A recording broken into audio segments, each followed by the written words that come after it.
L'OM a lancé sa saison en Ligue 1 cet après-midi. Une victoire 2 buts à 1 au Stade Vélodrome face à Reims grâce à des buts d'Unai et de Vitinha qui ont permis à l'OM de s'imposer ce soir. C'était un match loin d'être parfait pour l'OM, mais il y a quand même de bonnes choses à tirer ce soir. Alors on va analyser cette rencontre et on va également revenir sur la performance individuelle des joueurs en fin de vidéo. Avant de lancer le débrief, donnez-nous votre avis sur ce match en commentaire. Est-ce que l'OM vous a rassuré aujourd'hui? Qui sont vos tops et vos flops de la rencontre? Dites-nous tout ça en commentaire et on se penche sur les enseignements de ce match. Et on commence avec les points positifs de cette rencontre. Le premier point, c'est qu'on a vu une bien meilleure performance que face au Panathinaikos. Encore une fois, on est loin du jeu attendu, mais c'était déjà beaucoup plus encourageant que face au Pana. Les joueurs ont montré un meilleur visage. Techniquement, c'était plus propre. Il y a eu des meilleurs choix. On a vu par moments même des circuits de passe réussis, beaucoup plus de projections vers l'avant. Donc même s'il y a encore beaucoup de travail à faire, on a trouvé que c'était déjà beaucoup plus encourageant que ce qu'on avait vu face au Panathinaikos. Le deuxième point positif, c'est le très bon match de Vitinha. Cet après-midi, Vitinha, c'était un très bon pressing, tant dans la quantité que la qualité. Énormément d'appels, il a été extrêmement volontaire, beaucoup de courses, et en première période, il marque même un but sur un léger hors-jeu, mais c'est une situation qui est assez encourageante pour lui, et en deuxième période, il est d'ailleurs récompensé de son très bon match avec un but, et un but qui va lui permettre de gagner en confiance, et ça, c'est une excellente nouvelle pour l'OM. Pour les points négatifs maintenant, le premier point négatif, c'est que on a quand même un petit peu de mal encore à voir la patte Marcelino. Alors oui, c'est plutôt normal et ça va prendre du temps, mais pour le moment, c'est difficile d'identifier le vrai style de jeu de Marcelino et le vrai style de jeu qu'il souhaite mettre en place. Et les joueurs semblent d'ailleurs encore parfois un petit peu perdus sur le terrain, que ce soit sur le placement offensif ou même sur les replis défensifs. Les joueurs n'ont pas encore parfaitement intégré les consignes de Marcelino, c'est logique, mais ça pose pour le moment problème à l'OM et c'est la raison pour laquelle on ne voit pas encore certains joueurs briller. Je trouve que l'OM manque encore de mouvement, les joueurs sont globalement trop peu mobiles et donc pas souvent disponibles pour aider le porteur du ballon. Et ce contraste, il est extrêmement visible aujourd'hui par rapport à cette équipe de Reims pour qui c'est une véritable force. Et le deuxième point négatif, c'est la possession. On l'a senti aujourd'hui, l'OM n'était pas vraiment maître de son jeu, même à domicile face à une équipe outsider comme Reims. Pourtant, c'est quelque chose dont on a pris l'habitude avec nos précédents coachs, Sampaoli et Tudor, d'avoir le pied sur le ballon et de gérer le rythme des rencontres. Mais pour le moment, on a plutôt vu l'inverse sous Marcelino. À la mi-temps, l'OM avait 33% de possession et a terminé la rencontre avec 44% de possession.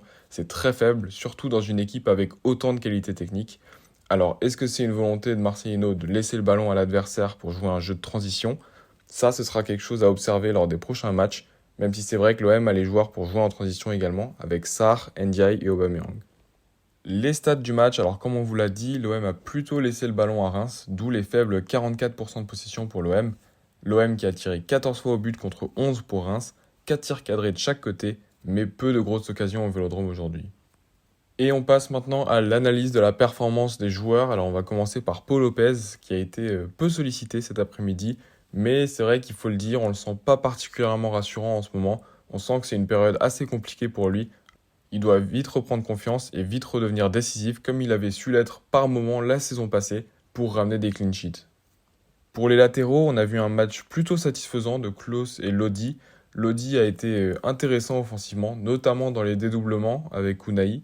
Mais défensivement, il a été mis en difficulté plusieurs fois par Ito. Klose a été solide défensivement, mais on attend plus de lui sur le plan offensif. Ça viendra une fois que les automatismes seront là avec Sarr devant lui. La charnière centrale, Bemba a été grandement responsable sur le but de Reims en laissant Ito absolument seul sur le but, un mauvais positionnement et un manque de concentration. On le sent moins en forme que la saison passée, d'où peut-être la préférence de Marcelino envers Balerdi. De son côté, Gigot a réalisé un bon match, dur sur l'homme comme souvent, et il a été extrêmement important dans la stabilité défensive aujourd'hui. Le milieu Rongier et Kondogbia a été bon, mais je pense qu'il manque un joueur supplémentaire au milieu pour venir stabiliser ce milieu de terrain qui sera probablement en difficulté face à des milieux à 3. À la récupération du ballon, Rongier et Kondogbia c'est très fort, mais on sent qu'il manque un joueur capable de se projeter, de casser des lignes et de créer le danger offensivement. Alors est-ce que Unai pourrait pas repasser dans le milieu? Justement, en parlant d'Unai, sa frappe est magnifique pour égaliser et on sent son aisance technique encore aujourd'hui, même s'il a du mal à avoir un vrai impact sur ce côté gauche. Le jeune Mug a alterné entre le bon et le moins bon, il est encore très jeune et a parfois été mis en difficulté ce soir, mais son match reste intéressant. Il a une très bonne pointe de vitesse, il percute bien, mais tactiquement, on sent qu'il cherche encore assez souvent comment se positionner dans cette animation de Marcelino, mais ça viendra avec le temps. S'il a du temps de jeu et qu'il progresse au fur et à mesure de la saison, il pourrait avoir son mot à dire dans la rotation de Marcelino. En attaque, comme on l'a dit, Vitinha a fait un vrai bon match et c'est prometteur pour la suite.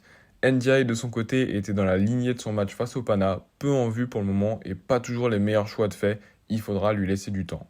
Et on note également pour finir les bonnes entrées d'Ismail Assar et de Guendouzi qui ont fait une bonne entrée. Et voilà pour notre analyse de cette rencontre. N'hésitez pas à nous dire en commentaire ce que vous avez pensé de ce match. Est-ce que l'OM vous a rassuré? Qui sont vos tops et vos flops pour cette rencontre? Dites-nous tout ça en commentaire. En attendant, n'hésitez pas à liker cette vidéo et à vous abonner à la chaîne pour ne pas manquer nos prochaines vidéos. Merci à tous d'avoir regardé cette vidéo et on vous dit à la prochaine.